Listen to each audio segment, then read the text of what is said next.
Good evening and a very happy Diwali. Still, Diwali is going on. Okay. And of course, as the season changes, our moods also change. Weather changes, our moods change. Today, in particular, our topic is about dealing with moody people. So, how do we overcome and accept them? And probably it's a moment to reflect for my own self. How do I overcome my own moods so that I can deal with other people's moods? So I'm not going to discuss more on this, but Sister Moira is with us from Argentina, who is going to share on this topic. Just to give you a brief introduction, welcome to Sister Moira. Sister Moira Lowe was a surgical nurse and also studied museum administration out of her passion of her art. She has been meditating with the Brahma Kumaris for over 35 years. She is currently the director of the Brahma Kumari Centers in Argentina. So welcome to Sister Moira. Previously, she was going to be with us, but unfortunately she couldn't. But today is an opportunity for us to welcome her. So over to Sister Moira. Thank you. Thank you very much for this invitation. And it is my great pleasure to be with you. The last time I was going to be with you, but I happened to get our friend the COVID, which was very mild. It was just like a cold. So it didn't really hit any, it was very, very gentle with me. I kept thinking for myself, COVID is a friend. It's going to bring me a gift. And it gave me the gift of a lot of time for myself to reflect and to go deeper. So thank you for this invitation. And when I was given this topic, I must confess that I thought, well, what an interesting opportunity to think about my own moodiness. And I was thinking we would normally think how to deal with moody people, but as you were saying, it starts with myself. How fluctuating is my mood, and what is it that makes me fluctuate? So moodiness is this change in our mood that makes us unpredictable, it's like being temperamental. And in a way, when we're unpredictable, we become unreliable. People wouldn't know, where I'm at. What am I going to come out with next? And sometimes moodiness can be kind of occasional because someone is going through some rough moment. And so you can expect that. But when it is a recurring behavior, then moodiness might have a pattern, and it would probably stem from avoiding to dig deeper into the self to deal with anger and resentment. So a very clear sign of moodiness, whether it's in myself or others, is the desire to control others. So moodiness can have many different expressions, and when we become moody, we get stuck in it's like self-centered, and we want things to be done our way, and we get upset when things don't work out the way we want. In Argentina, we have this music called tango. So you think that the world should tango to your rhythm, and so we tend to blame others for our own frustration, and it works for me if the others accept blame. And then moodiness has this side of being manipulative. And when someone, for example, at work is moody and they're very short-tempered, so people start developing like behaviors that are pleasing that, because they, for however, would like to restore or preserve harmony. So you become subservient to someone's moodiness. And when we do that, we in a way encourage further uh, further manipulation, actually. So the more we tolerate this, the more we encourage it to grow, whether it's within myself or somebody else. So uh, we need to some tips that we can look at in terms of what to do. We need to try and understand what the other is going through when it is somebody else, or understand about myself. What are the emotions underlying this expression?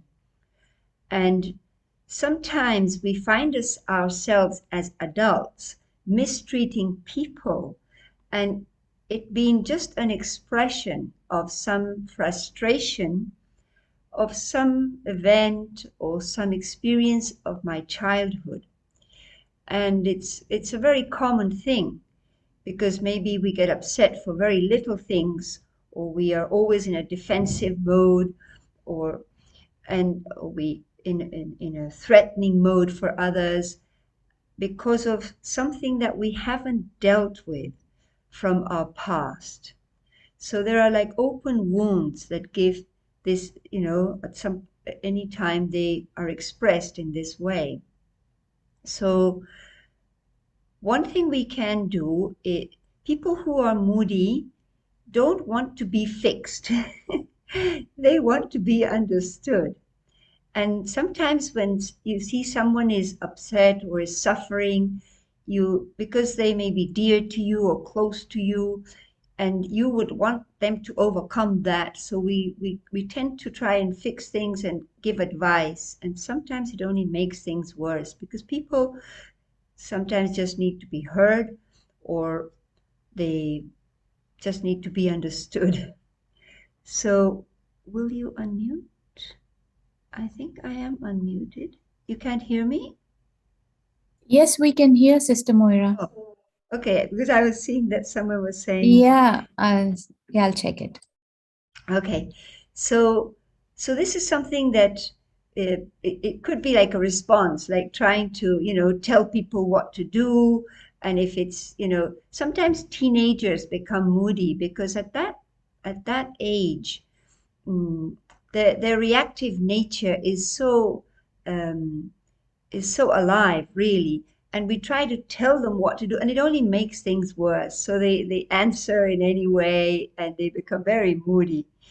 And then they'll become more stable when they're young, youth.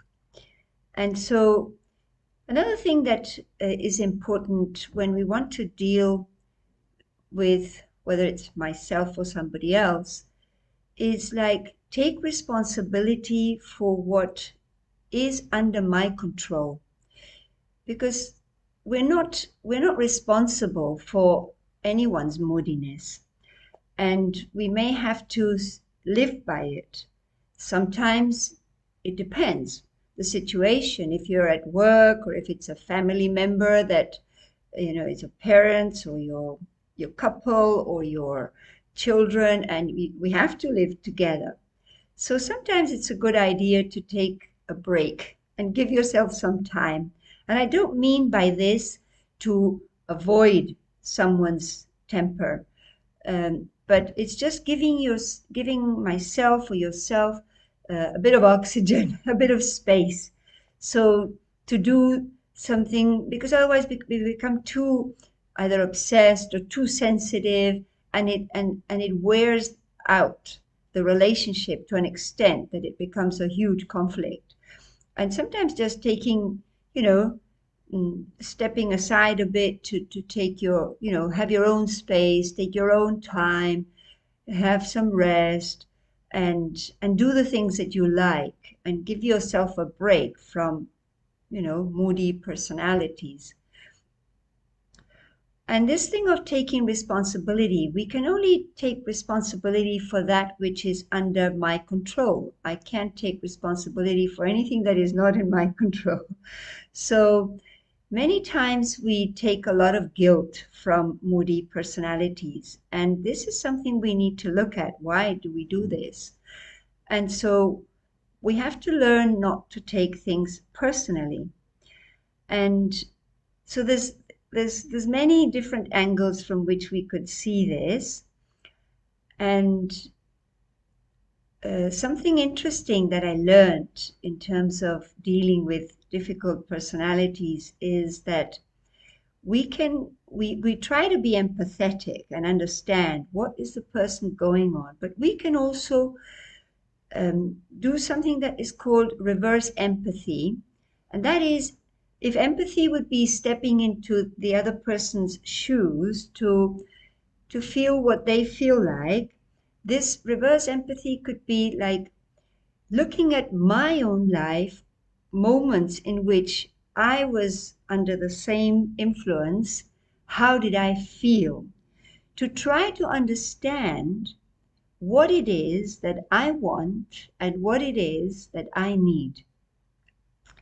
So this takes this closer to understanding in what way to interact, what is it the other one needs.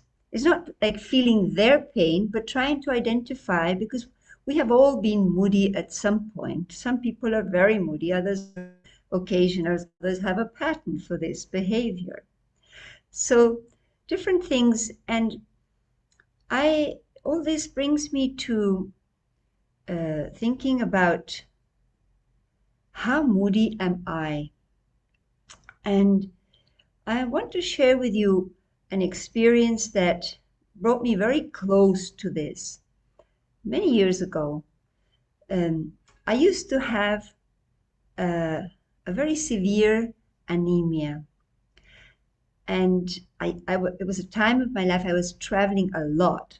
So I was very arrogant, and I was thinking, I'm a powerful soul in a weak body that follows me around the world. And suddenly I realized that my anemia was chronic and severe, and that it could become leukemia if I didn't attend it. So that year, a friend of mine from Cambridge came to visit Argentina. She was a scientist, a Spanish woman. And we used to have very interesting conversations. So I said to her, Antonia, this year I'm going to put some time to take care of my anemia, because it's not healing, and it's quite severe.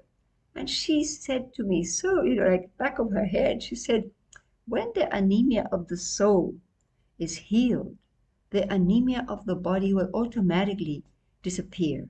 And I thought, wow, I wonder what anemia in the soul is. So what I did, it made me think very deeply. And the question that I asked myself was, what weakness in me have I taken the most pain or sorrow from? That took me right all the way back to my childhood. And I tried to identify what, moments in which I experienced pain or sorrow. And what I discovered was that I valued justice. So whenever something was not fair, I would fight for it. And whether it was for the tricycle with my brother, or whether it was, at school with my schoolmates, or with my friends. And I realized that there was a pattern. There was a pattern that whenever something was not according to what I thought it had to be, I would fight for it. And I realized how that was repeating all along. So I came to this conclusion that anemia in this soul was anger. Anger. Maybe if you did that exercise, you would say that anemia for yourself is something else. But for me, that's what I discovered. And I realized that that was my greatest weakness. And so I thought, wow, this is something. And I remembered Antonia's words, if you overcome the anemia of the soul, the anemia of the body will disappear. So I thought, well, and when we sincerely want to change, I always say to myself that an angel walks past you and helps you. And that happened to be the case. And so a friend came to Argentina, and he had just published a book on overcoming anger. And he gave me this kind of hot from the oven book. And there I learned many things, many, many things. And he has this gifted way of writing that makes you laugh of the things that could be most painful.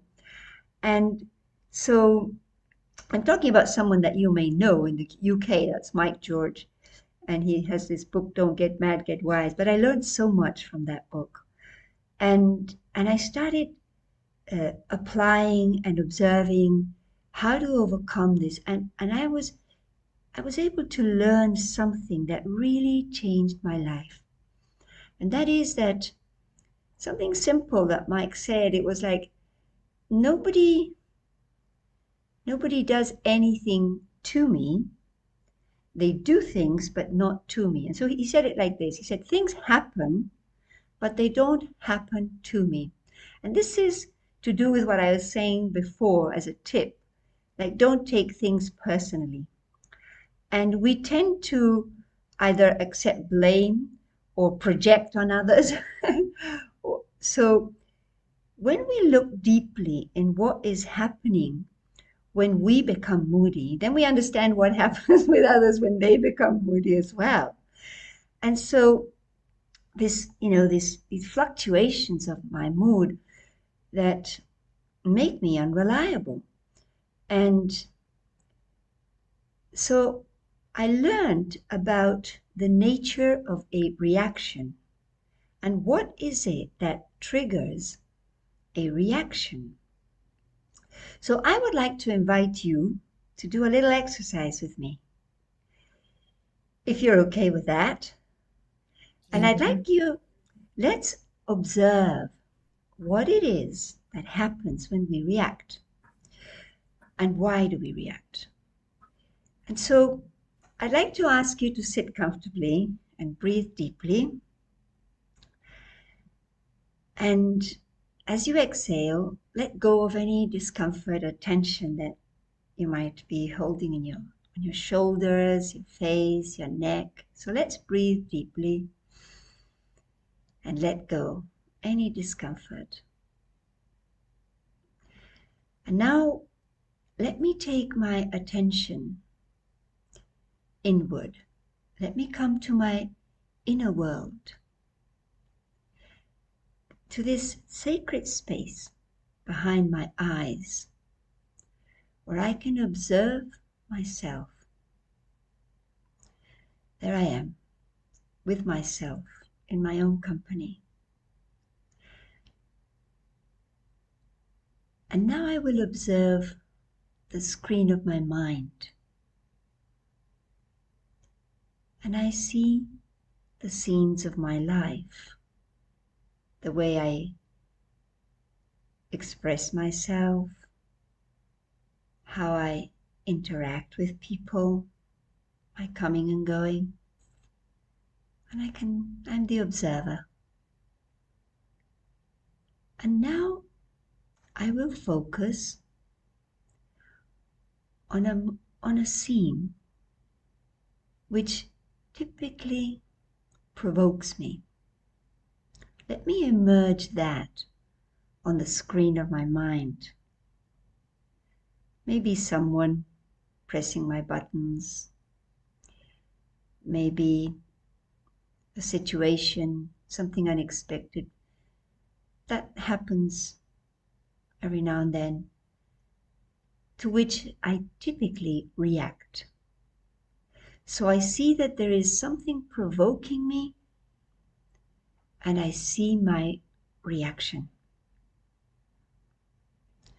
So I'm the observer. I'm not questioning anything. I'm the observer of a scene in my mind. I am detached, unaffected by it. But I can clearly see. So I see what is provoking me. And I see my reaction. And now I observe the words I speak when I react.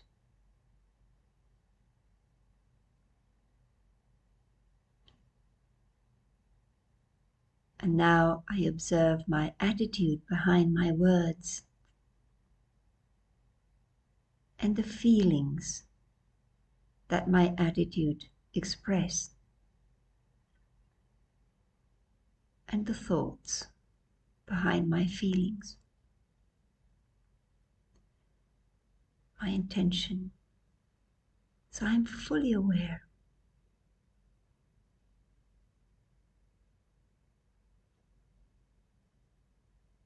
And now I will allow this scene to gradually disappear in the horizon of my mind until I no longer see it. And I will come back to a place of calm and coolness. I'll come back home to myself.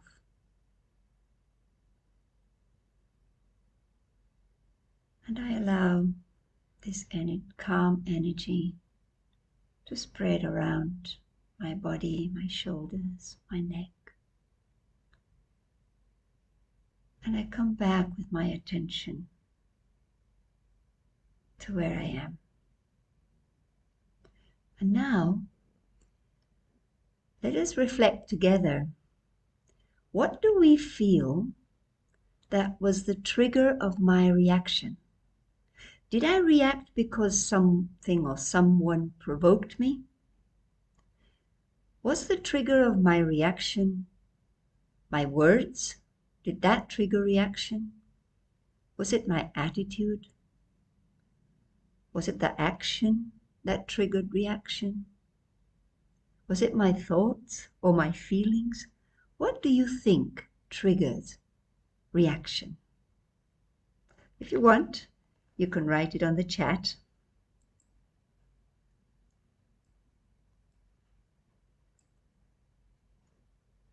Internal feeling popping up, Manoj. Okay. Anything else? What is feelings? Okay. Thoughts. Okay. Any other suggestion? What makes me react? Issues, memories. Okay. Okay. Anything else?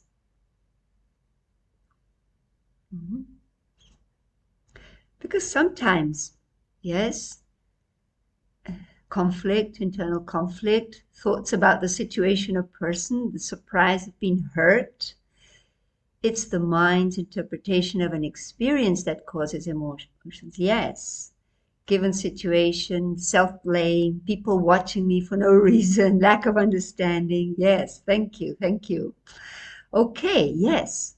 So emotional immaturity, dancing behind me, impatience, okay.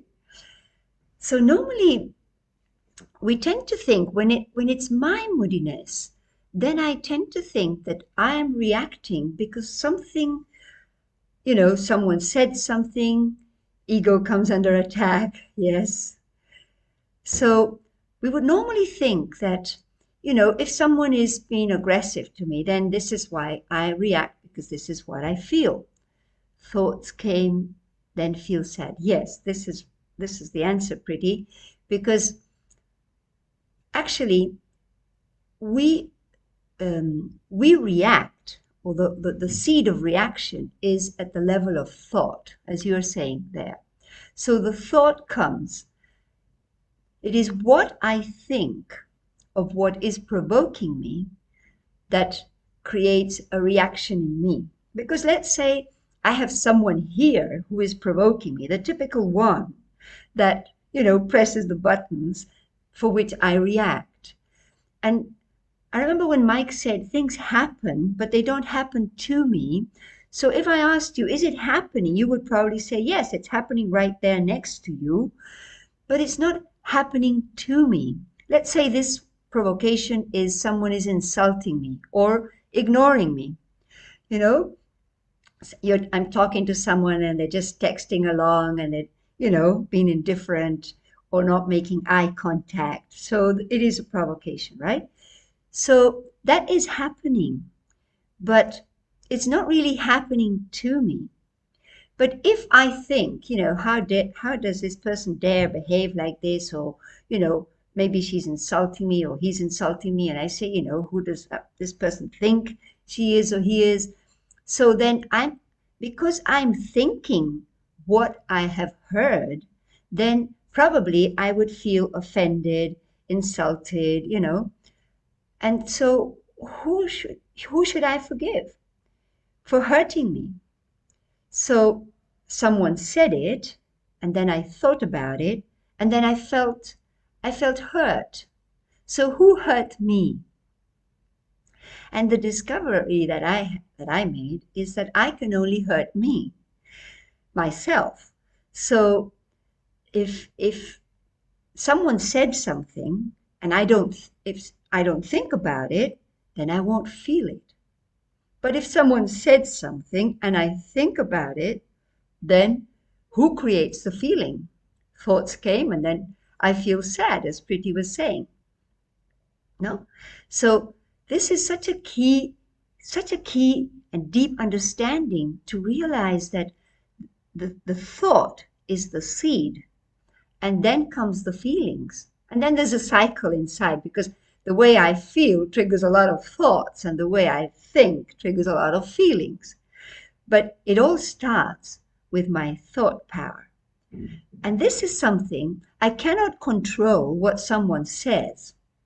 And maybe I'm exposed to this all day long at work, in the streets. Here in Argentina, people are so aggressive and so reactive.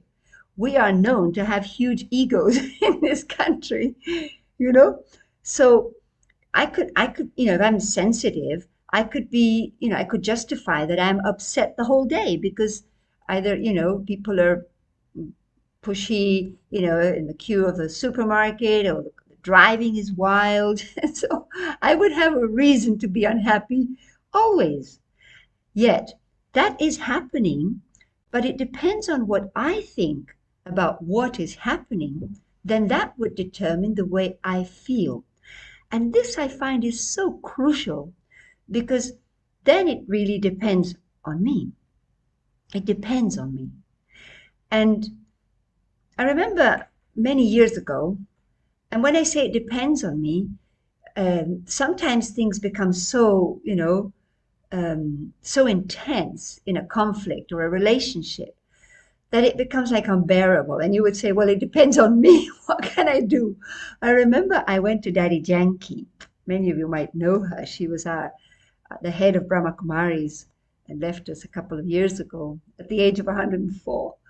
And Daddy's wisdom was always brought some light into our lives. So I went to her with this, hurt heart, broken heart, because I felt that I was mistreated, and there was a big conflict with a sister who was living with me at our Buenos Aires center many years ago. This was like 25, I would say 30 years ago. And so Daddy, she listened to me, and I went on and on about how upset I was. And Daddy said, well, why don't you move? Why don't you find a place that will allow you? I was engaged in a life of, still am, in a life of service, as Brahma Kumaris, teaching and traveling and this and that. And she said, move to a space where no one and nothing can stop you from growing and moving on in your life of service. So sometimes we can think, is it necessary for me to be here? And with this, I'm not saying to avoid people. What happened really was that I did look for an apartment, and because I had to wait for some time before that was available, things at the center changed. And in fact, I was asked, don't go. So when we called Daddy and we said, I'll stay, Daddy said, okay, good, you passed your test, because I was ready to do something at a point in time that I couldn't handle it anymore. But then I was able to look back and say, okay, wait a minute, let's harmonize, let's do things in a different way. And that's what happened. So I stayed on.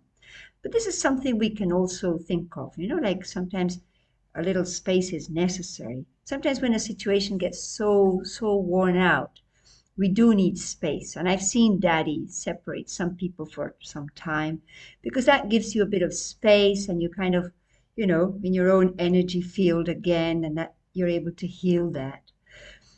But this thing of taking full responsibility for how I feel, whether it's overcoming my own anger or dealing with someone else's anger and resentment in the form of their moodiness, is something that we need to look very deeply into, because then if I react or I feel sad because of what I think, then I can choose what I think. And then many times, I have also thought of so many aggressive behaviors that I have had myself. How then with time I realized they were reflecting things from my childhood that I hadn't become aware that they had become some form of trauma that was not dealt with and further healed. So for whatever reason we are upset, or we are, our mood fluctuates, or we have to deal with other people's mood, we need to tackle this and embrace it with a lot of love and introspection to see how deeply ingrained we have patterns of behavior that are recurring and that could be changed. So coming back home to the experience of being calm, of peacefully responding. One thing that I found very useful, as the Brahma Kumaris coordinator here in Argentina, I used to find that after our classes, our students used to come, like, do you have 2 minutes? Do you have 2 minutes? 2 minutes? And everybody talking to me together like this. And I tried to please people. And this would make me finally very irritated because, when people say, do you have a minute? They don't really mean a minute. They take 5. And so I would tell someone, okay, can you wait for a minute? And then it became 5. So they left angry. And I found that I was doing my best, but I was getting nowhere. And finally, I was getting angry. So what I found is that, I needed to take my time and to be able to manage and not allow things to overpower me to the point that I got exhausted and finally irritated. So my responses were harsh and sometimes aggressive. And so, I found myself saying to people, can we talk later? Can I call you later? Can you call me later? And rather than, trying to cramp everyone in at the same time because they all wanted to go and get an answer from whatever I had to tell them. And then another thing that I found very useful was when we're in conversations that we know that have a pattern, a recurring pattern of my temporalism or someone else's, we reach a point in a conversation where things will not move on anymore. And then we get upset. So what I found was very useful was something I learned from one of our very big seniors in Brahma Kumaris. And I'll tell you a little story with her. She's called Sister Mohini. She's our regional coordinator in the US, and now she's the additional administrative head of the Brahma Kumaris globally. And so I would call Sister Mohini, and I would call her and say, Sister Mohini, we have this plan in Argentina. Can we go ahead with this? And I would be very excited and wanting to have an answer. And I was in a way pushing her. And this was many years ago as well, a time when, long distance calls were very expensive and So I would try to quickly get an answer. And she would very peacefully tell me, could you call me tomorrow? And that would upset me. I said, I'm calling from Argentina and all I need is a yes or a no. And she's telling me to call her tomorrow. And so, okay, Sister Mohini. So I'd call her tomorrow. And the next day I say, hello, Sister Mohini. Have you thought about what we spoke about yesterday? So what do you think? And so she says, I think it's okay. And I would say to myself, why didn't she tell me that yesterday? And one day, because this was very much her pace. And one day I asked her, Sister Mohini, when I call you, you always have me calling you again.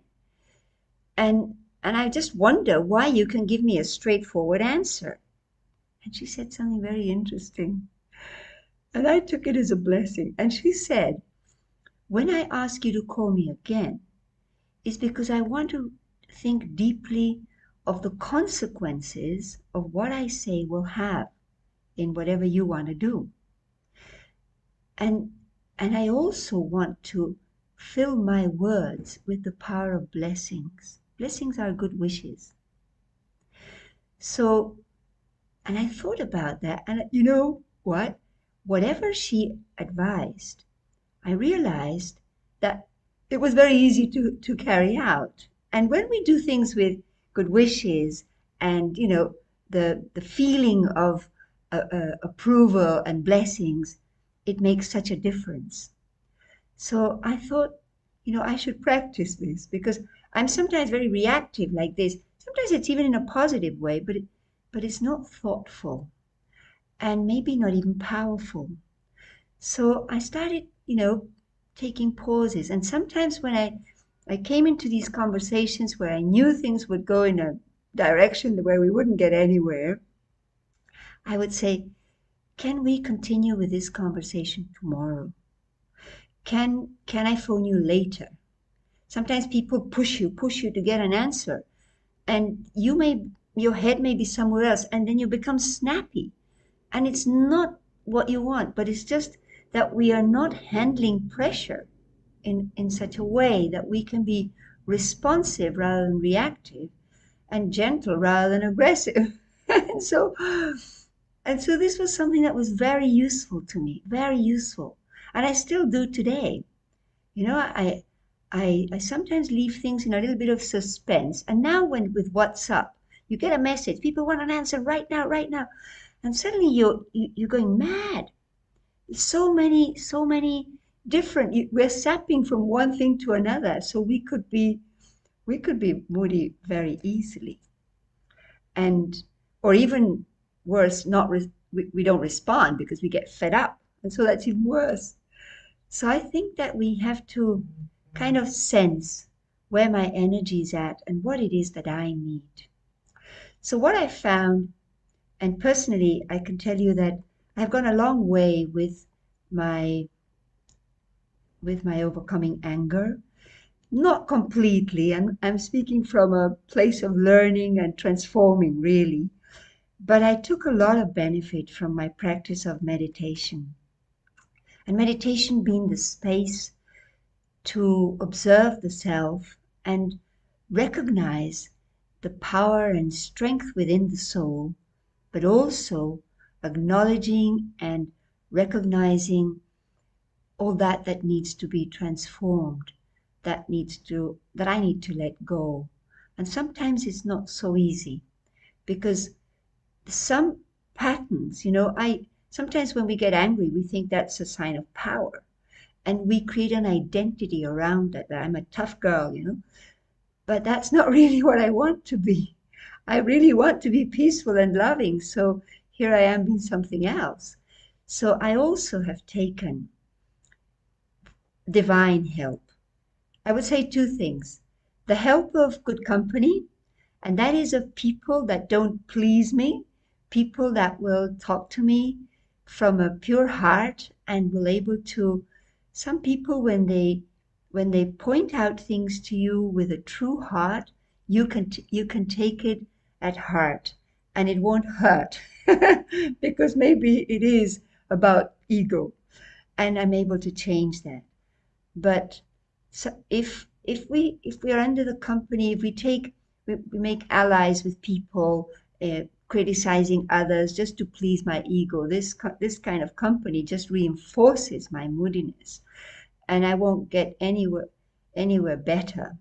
So I think that choosing good company, and good company is also the company of good thoughts, my own good thoughts, because I could be my own worst enemy as much as I could be my good friend. So that's one thing. But another thing is what I took most help from is from a divine source.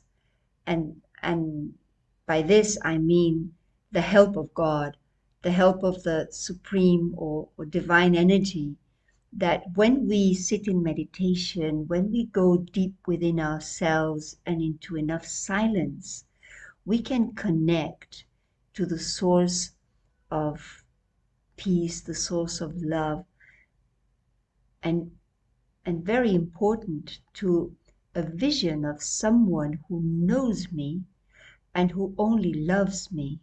Because in the mirror of his eyes, I am able to recreate myself. Because sometimes our nature is so strong when we are moody that we think this is how I am, and maybe not. I don't have so much hope or faith that I can transform that. But when we look into the eyes of the one who only loves me, then I am able to allow myself to see myself and let go of all these learned behaviors. Any negative emotion is not original of the soul. It is a learned behavior that is not a part of my DNA, my spiritual strength. So slowly, slowly, we can overcome, and it does work. And sometimes I can only go as far as I can, but then I get extra help, a bit more energy, a bit more tolerance, and I get through situations which before would have been difficult. So I this is what I can tell you. Uh, so I would like to open a space for comments or any questions that you would like to, or any reflection that you would like to share about this.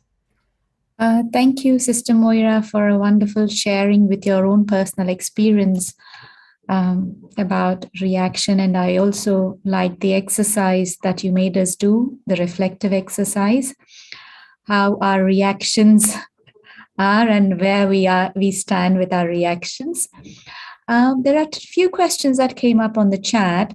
How do you deal with some who has narcissistic personality disorder? Well, I think we need to build our self-respect, because someone who is narcissistic will try and get everything done their way, will be loud enough to draw, get everyone's share of attention, and it's not so easy to deal with that. You're interrupted all the time when you're speaking. So I think that we have to be brave, and sometimes, a narcissistic person will only speak about themselves. They only enjoy listening to themselves, and they get bored when they listen to others. So sometimes you have to kind of, become brave and put a limit to things and speak your voice and express your heart. And I think that also it's quite useful to share, how you're feeling, and maybe it's a good friend, or maybe it's your partner, or even a boss at work. But I think that we have to work a lot also on building our own self-respect and working on the understanding and acknowledgement of um, our own value, who I am, who I am, because otherwise you're kind of overridden by personalities that kind of ignore you or use you in a way to get things done their way.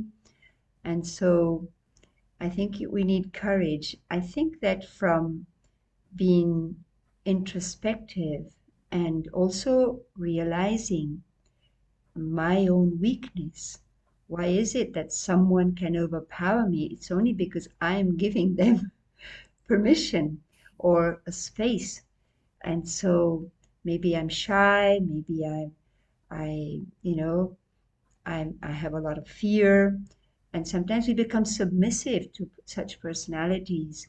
And we, in a way, try to please them, to restore, to have their attention back, or to maybe we're afraid of their opinion. So we have to be brave. And at some point, we have to put a break. And sometimes conversations are necessary. It depends the situation as well, especially at work, when you have to get your things done and you know you need someone's attention, you need them to approve whatever you're doing or proposing. So I think it's very fair, but we have to be brave. We have to be brave. Thank you. Thank you very much. There's another question. Of course, this is a similar to the topic of what you have already discussed, but maybe you might want to emphasize something more. How do we not let our partner's mood affect us? How to deal in living with our family? Yeah, it's not easy sometimes, but I think it's something we can work on a lot, because being affected is connected to the fact that we want something from them.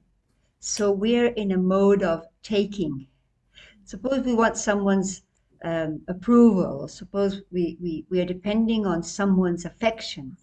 And so, and by this, I don't mean that we don't need to be loving in a family, but when I make myself dependent on someone, I will always be subject to their influence, because it's like whatever they want to express, or that's what I will take, and I will be influenced.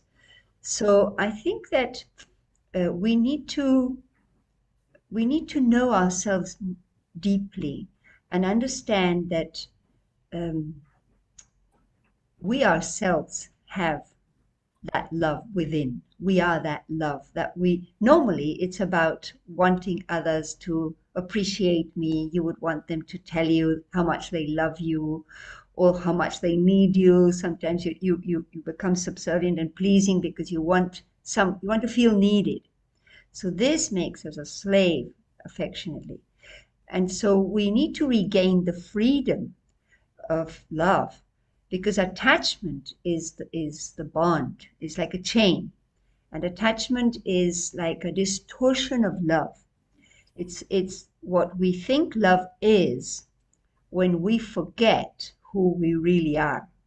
And so what I mean by this is that when we work within, when we do a little bit of spiritual, inner work, we come to know our own worth, and we come to know that we are a very powerful being.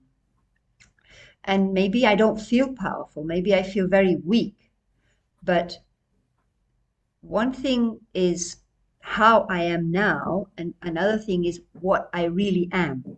So my present state of being may be my energy may be depleted, and so I look outside of me what I really need to feel within.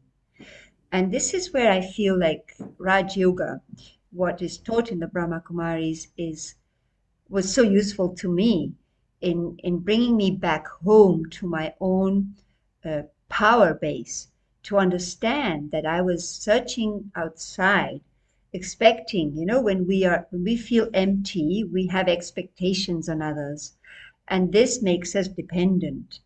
And so it's not that we want to have a kind of freedom that makes us completely, indifferent and independent from people. We will always be together, but we can be together in a loving way, and that requires me to be free again. And so I can only feel love when I am connected with what what I am at my core being. We are loving beings. We are loving beings. We are peaceful. We are true. This is the energy of the soul. And this may be like long forgotten. And because I'm always extroverted, always looking out, always, my identity is enforced in my image, in what I do, in what I have, in my reputation. And because I think I am this, then I who I truly am is lost, is forgotten. And it's true that we are professional people and we're busy people and we have lots of things to do and things to take care of and we relate to others. But our doing is not what we are. And our having is not the being. The being is the very subtle, powerful energy that gives life, even to this body. We are not even a body. So when we come back home to understand that I am very subtle, divine, refined energy that is peaceful, and then we can see the difference between our reactions and being calm. And we will discover that when we react, whether it's submissive, whether it's been affected by everything, or even the otherwise, I always lose. I lose. And so when I become aware that I have the energy, I am powerful, I am peaceful, then when we act in that way, then we can see the difference. No one can affect me if I am peaceful. Because when we become calm, we become clear. And we will know where the boundaries are. So nobody can tread on me if I'm peaceful. And when we are calm, we feel safe. And when we are calm, we are balanced. So we regain this ability to choose. You see, when we react, there's no choice. And then we think, what did I say? How come I said such a thing? And I feel regret. But if I am, if I become a little bit like Sister Mohini, how she paces her thinking, her words, the way she interacts. So then she fully owns herself. And then when we choose, we will choose the best. Because we give a space, we become like introspective, we give a space where a reflection is created. Reaction has no reflection. But if we give a little space, because we move back from the scene, someone is bullying you or harsh with you, if you can step back a little bit. There's a little formula that I want to share with you that is like this. You go into a meeting and things are starting to become a little bit hot and unstable. So you can ask yourself, you see that your mood is changing. So ask yourself, what is going on? But don't think that you're asking what is going on in the conversation. You're looking at your mind. What is going on? So you say, I'm getting upset. And then you ask yourself, where is this happening? It's not in the conversation. It's in my mind. And if I ask myself, who is making this happen? Then I will tell myself, I am making this happen. I am getting upset in my mind because of these thoughts. And that will release the bomb. It won't, no, release, what's the word in English? I'm thinking in Spanish now. If a bomb was going to explode, it will not explode. So if we think before like this. We become the observer and think, how am I feeling? Who's making that happen? And where is it happening? You realize, so you release the other. They're free. They're free to do what they want, say what they want or not say. But I am now safe. I'm with myself, and I'm going to choose to do or not to do, to speak or not to speak. Thank you. That's a beautiful explanation and exploring on how to balance. Okay, there are a couple more questions that came up is how do I identify the root cause of a problem? I think you have just answered that. Okay, where is the reaction coming from? When certain things attract me, I'll just finish the question. How do I identify the root cause of a problem when certain things attract me? Others I am able to let go and work on, but in this particular things, I get drawn too easily. Mm-hmm. Well, yes. Um, it's interesting to think of root cause because maybe, sometimes we are pulled to things and we don't realize that um, maybe it's out of my own emptiness, something that I'm trying to get from outside because I don't find that within myself. Sometimes reaction is what is is happening, and reaction is only the expression of an underlying fear that appears. It's like a smoke. Fear is like a smoke that, in my vision, my feelings, that appears when my ego feels threatened. When I feel threatened, I feel I'm going to lose something, so I react because I'm drawn to that, And so it's very deep. It's very deep. And But I I think we think that, don't realize the ego most of the time. right. A friend of mine would say, you don't study at the exams desk, right? We have to practice before. Because so I would say that when we, if we have this daily interest in observing myself, like go within and know yourself a little bit more every day, then when we go within, we become the observer. And what does the observer see? The observer sees that there's like a personality that works under the power of duality. Let's say it's good and bad. But there's another side of me that is it's very pure. It is very powerful. It's very pure. It's peaceful. It's loving. And normally we are under the influence of duality. This is ego's domain. When we see things as good and bad, we can't see anything beyond that.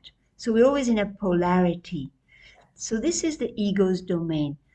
And something beautiful that I tell myself is that ego will never observe the soul. It is only the soul who can observe the ego. Ego is an acquired behavior. Ego is just the emptiness of my self-respect worn out. when my self-respect has drained away, that emptiness is my ego. As much as anger is peace, drained away from my consciousness. Anger is not an original behavior.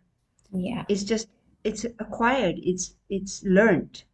And we can now come back home to the real me, who I am really. So this is where I think the silence of meditation and the company of God can help me so much. Because ego attracts me, pulls me out of me again and again. It has dominated my consciousness for births after births and for so long. So that's all I know, and I'm used to that. So I think I'm good and bad, but I really am not. I really am not. And so in meditation, when we experience silence to an extent that, that divine light can touch my heart, it will open my heart. and it will allow the expression of what is eternally in my heart, and that is pure love, true love. That is what we want, because that is what we are. Thank you. Just before we go on to the meditation, I know time is kicking on so fast. I'll read this question. Maybe if you can just quickly answer that. How can we deal with the anger of young adults with special needs? And also, where can one start on getting better if the anger is such nature that comes suddenly and in a very strong doses with very little or no transition time? Right. Yeah. Well, yeah, reactions are so quick. And I know young ones are very challenging, especially millennials. So they're very, well, I don't know if you're referring to teenagers or even little children, but like, I think that for parents, it's not easy. It's a big challenge to deal with their anxiety, their uncertainty, and they're seeing a world that is not really an example of what they dream. So we have to be very, very loving, and and sooner or later, love will do the job. But I think that first of all, you have to do for yourself. You have to really make your heart peaceful. And in this, I think that whatever you feel, whatever, if you need help, talking to people helps a lot. Find someone that you can trust, that that you can be very open with, and maybe share, what is your difficulty, and maybe explore why you get angry, because it's probably not to do with the children at all. Maybe it is with a child within the self that hasn't healed yet. So, and we just project, we are very short tempered and not so patient with them. And that's okay. I mean, we can only do however much we can do, but we don't need to treat ourselves badly. I think we can take help. Sometimes psychological therapies do help a lot. I would say meditation helps the most. At least that's my experience. So maybe taking a meditation course will give you tools to be able to handle and to transform our own habits. Sometimes we just get snappy because we have the habit of doing so, and we don't know that that could change. Maybe we've lost hope on ourselves, but there's always, something we can do and explore our inner world and get back, get in contact with that amazing strength that is our real power, and allow the expression of that. So I would recommend giving yourself, especially when you get up in the morning, spend some time in meditation or silent time for yourself. Maybe you play soft music, maybe you read something that is positive, that is good food for your thoughts, and then spend time with yourself, talk to yourself, try and understand what is it that I'm going through right now, and then act upon that. But do take care. Don't allow anger to, pave your way, because peace is really at heart, just waiting to be seen and just waiting to be expressed. Yeah, thank you. From that note, maybe it's a great opportunity for us to take 3 minutes to do a short meditation, Sister Moira, and then we can finish off. Yeah? Sure. Well, I would like to ask you again, let's take that very comfortable and relaxed position, and we let go any discomfort, let go even of negative memories right now in your mind. Come to a safe space within yourself. Come within, come home to that sacred space behind your eyes. This is where I, the living being, the living energy in this body, this is where I am. I am the energy that is expressed through my eyes, through my smile. I am the energy that is expressed through my attitudes, my words, my actions. That is me, the living, conscious being, the being of light, the spiritual energy. And I look deep within myself to sense and feel the energy of calm, the quiet stillness that lies within myself, that lightness, and where I am free from any influence, the core being, free from worry, free from fear, opinions. I am eternally a peaceful being, a very pure, loving being. This is who I truly am. And I allow the feeling of pure love to emerge, the energy of care, of giving, that nourishes everything I do, that gives life to my expression. This is who I am. And I will go deeper into silence, beyond anything physical or temporary, into a dimension of silence, where there is only peace, where I see myself as a being of light, just pure light.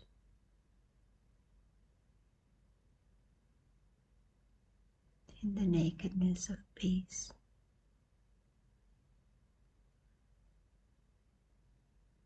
In the presence of divine energy, of the source of peace, of the Supreme Being, whose light reaches every corner of the soul of me. And I am open to His presence, to His love, unconditional love. This is pure love, the love that heals the wounds of my past, the love that sets me free, that allows me to be just me. I don't need to prove anything. I just need to be.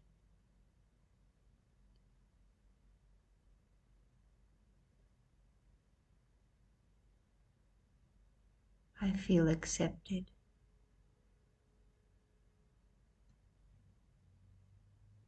totally accepted and loved. And with this deep feeling of joy for being who I am, I will come back with my awareness, and I will allow this pure energy to spread around my body into every cell. I will allow this peace to spread around my home, to touch the lives of my dear ones too.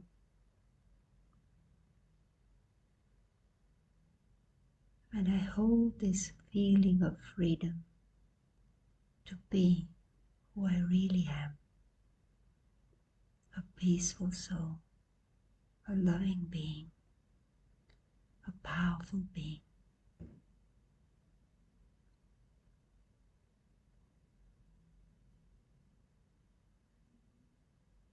Om Shanti.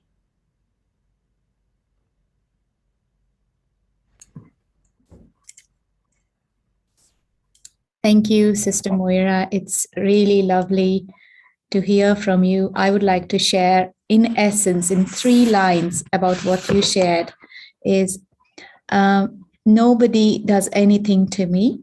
Okay. Be brave to break. Don't take to heart to hurt yourself. Okay. So, and another 3 things that to take the journey further to get off from the moody people is good company, divine source, let go of learned behavior. Thank you. Very beautifully shared. And as you're talking about Mike George, as the series is going on, some of you have already started listening to that. Last week, we had 1 session with Mike George. So next week, we are going to come again with back to session 2 with Mike George, emotional intelligence being wise. So join in. So don't miss the opportunity. So thank you very much, Sister Moira, again for joining us from Argentina. Om Shanti. Thank you all. Thank you all and have a good night. And Take there are care. lots of compliments in the chat. Thank you very much. And it's a beautiful exploration and experience. Thank you. Om Thank you. Shanti. Om Shanti.